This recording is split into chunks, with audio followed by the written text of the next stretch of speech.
Okay, I want to read Matthew 17 to you before we get started. And I want to tell you from Matthew 17, Lucifer, that means morning star.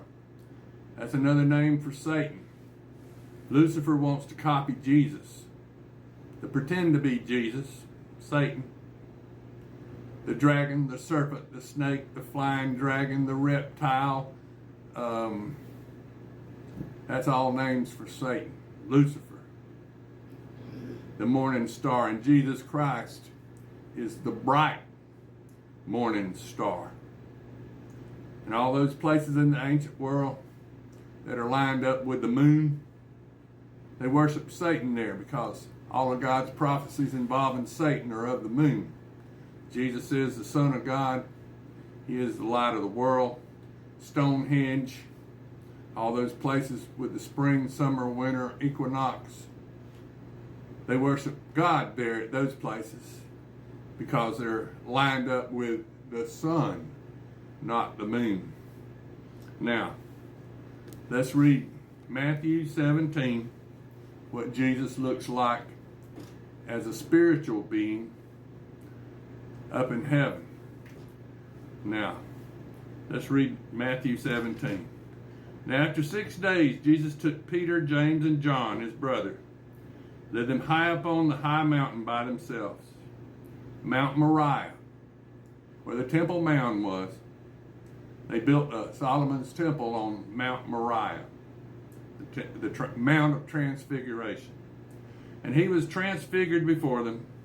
His face shone like the sun, and his clothes became white as the light.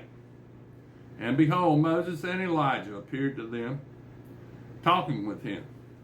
Then Peter answered and said to Jesus, Lord, is it good for us to be here? If you wish, let us make here 3 tabernacles, one for you, one for Moses, and one for Elijah. And while he was still speaking, behold, a bright cloud overshadowed them. And suddenly a voice came out of the cloud saying, This is my beloved Son, in whom I am well pleased. Hear him. And when the disciples heard it, they fell on their faces and were greatly afraid. But Jesus came and touched them and said, Arise and do not be afraid. When they had lifted up their eyes, they saw no one but Jesus only. And as they came down from the mountain, Jesus commanded them, saying, Tell the vision to no one until the Son of Man is risen from the dead. And his disciples asked him, saying, Why then do the scribes say, Elijah must come first? And Jesus answered and said to them, Elijah is coming first and will restore all things. But I say to you that Elijah has come already, and they did not know him, but did to him whatever they wished. Likewise, the Son of Man is about to suffer at their hands. Then the disciples understood that he spoke of them of John the Baptist. And when they had come to the multitude, a man came to him, kneeling down to him and saying, Lord, have mercy on my son, for he is an epileptic and suffers severely. For he often falls into the fire and often into the water. So I brought him to your disciples, but they could not cure him. Then Jesus answered and said, O faithless and perverse generation, how long will I be with you? How long shall I bear with you? Bring him here to me. And Jesus rebuked the demon, and it came out of him, and the child was cured from that very hour. Now Jesus is the bright, bright, bright morning star. And Satan is nothing but a fake, a pretend to be Jesus. And he is Lucifer, which means the morning star. Now we're going to continue on in our Father's Word here in Genesis Genesis 50, And verse 8. And all the house of Joseph and all his brethren and his father's house, only their little ones and their flocks and their herds they left in the land of Goshen. And there went up with him both chariots and horsemen, and it was a very great company. And they came to the threshing floor of the Altad, which is beyond Jordan. And there they mourned for a great and very sore lamentation. And he was made a mourning for his father 7 days. And when the inhabitants of the land, the Canaanites, saw the mourning on the floor of Atad, they said, This is a grievous mourning to the Egyptians. Wherefore the name of it was called Abel Mizraim, which is beyond Jordan. And his sons did unto him according he commanded them. For his sons carried him into the land of Canaan, and buried him in the cave in the field of Macpeth, which Abraham bought with the field for a possession for a burying place of Ephron the Hittite before Mamre. And Joseph returned to Egypt, he and his brethren and all that went up with him, to bury his father, after he had buried his father.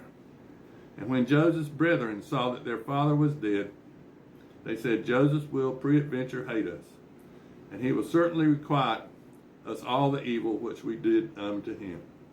And they sent a messenger unto Joseph, saying, Thy father did command before he died, saying, So shall you say unto Joseph, Forgive, I pray thee now, the trespass of thy brethren, and their sin. For they did unto you evil. And now, we pray thee, forgive the trespass of the servants of the God of thy father.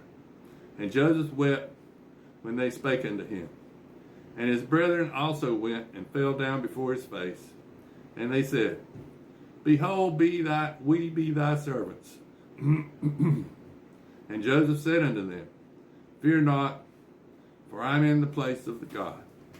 But as for you, you thought evil against me, but God meant it into good, and to bring it to pass, as it is this day, to save much people alive. Now therefore fear ye not, I will nourish you and your little ones. And he comforted them, and spake kindly unto them. And Joseph dwelt in Egypt, he and his father's house, and Joseph lived 110 years. And Joseph saw Ephraim's children of the 3rd generation, and the children also of Machir, the son of Manasseh, were brought up upon Joseph's knees. And Joseph said unto his brethren, I die, and God will surely visit you, and bring you out of this land, to the land which he sware to Abraham, to Isaac, and to Jacob. And Joseph took an oath of the children of Israel, saying, God will surely visit you, and ye shall carry up my bones from hence. So Joseph died, being 110 years old, and they embalmed him, and he was put in a coffin in Egypt. Now, that's the end of Genesis. And this is the second book of Moses, called Exodus. Now this is Exodus chapter 1. Now these are the names of the children of Israel, which came into Egypt. Every man in his household came with Jacob. Reuben, Simeon, Levi, and Judah. Issachar, Zebulun, and Benjamin. Dan and Naphtali, Gad and Asher. And all the souls that came out of the loins of Jacob were 70 souls, for Joseph was in Egypt already. And Joseph died, and all his brethren and all that generation. And the children of Israel were fruitful, and increased abundantly and multiplied, and waxed exceedingly mighty, and the land was filled with them. Now there arose up a new king over Egypt, which knew not Joseph. And he said unto his people, Behold, the people of Israel are more and mightier than we. Come on, let us deal wisely with them,